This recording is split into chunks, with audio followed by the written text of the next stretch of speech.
माजी मंत्री परिणय फुके भंडारा जिल्हा दौऱ्यावर असताना साकोली तालुक्यात आणि मोहाडी तालुक्यातील वरठी येथे असताना महायुतीमधीलच शिवसेना शिंदे गटाच्या पदाधिकारी यांनी परिणय फुके यांच्या नेतृत्वात भाजपामध्ये पक्ष प्रवेश केला आहे।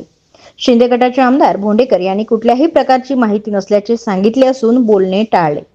तरी देखील येत्या काही दिवसात नगरपंचायतीच्या निवडणूक असताना महायुतीमध्येच जिल्ह्यात वाद आहे का असा प्रश्न निर्माण झाला आहे। तरी शिंदे गटाच्या पदाधिकारी यांनी भाजपामध्ये पक्षप्रवेश केल्याने शिंदे गटाला मोठा धक्का मानला जात आहे। तर शिवसेना शिंदे गट हा प्रोडक्शन निर्माण करणारा पक्ष आहे, त्यामुळे ज्यांना कार्यकर्त्यांची गरज आहे त्यांनी घेऊन जावे असे भोंडेकर यांनी म्हटले असून आमदार परिणय फुके यांना डिवचले आहे। कोण गेले मला काही माहिती नाहीये, परंतु ही पहिल्यांदा घटना नाहीये। याच्या अगोदर पण आमच्या जिल्हा परिषद सदस्याला भाजपने घेऊन नेलेले आहे। तर ते कदाचित आमच्या शिवसेनेचे पदाधिकारी नेऊन भाजपाची जर भरपाई होत असेल तर त्यांनी न्यावं। मित्र पक्ष आहे, मोठा भाऊ आहे आमचा, त्यांचा स्वागतच आहे का त्यांनी न्यावं, जेवढं न्यायचं न्यावं। आम्हाला त्याचा काही अजिबात विरोध नाही।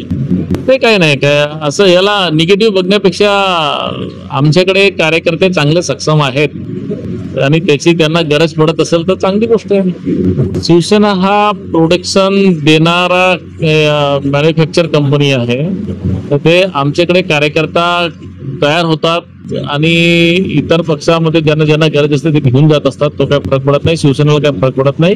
आणि राहिले स्वराज्य संस्थेची तर तुम्हाला येणाऱ्या काळात समजेल की भंडारा जिल्ह्यामध्येच नाही तर आज हा का आपण बघितलं तर आमचे पक्ष प्रमुख एकनाथ शिंदे साहेब यांनी माझ्याकडे जे 6 जिल्ह्याची जबाबदारी दिली आहे, तर नागपूर जिल्हा वगळून बाकी 5 जिल्ह्याचे पदाधिकारीचे जिल्हा प्रमुख नवीन नियुक्ती आज होत आहेत। त्याचा आज आम्ही छोट्याखानी कार्यक्रम घेतोय। आज सगळे मग गडचिरोली असेल, चंद्रपूर असेल, वर्धा असेल, गोंदिया असेल, भंडारा असेल, ह्या सगळे 5 जिल्ह्याचे पदाधिकारी आज जिल्हा प्रमुख नियुक्ती होत आहेत। त्याचा आज हा छोटासा कार्यक्रम आहे। गुजरात मधील अहमदाबाद येथे विमान दुर्घटना घडून अनेकांनी आपला जीव गमावा लागला आहे।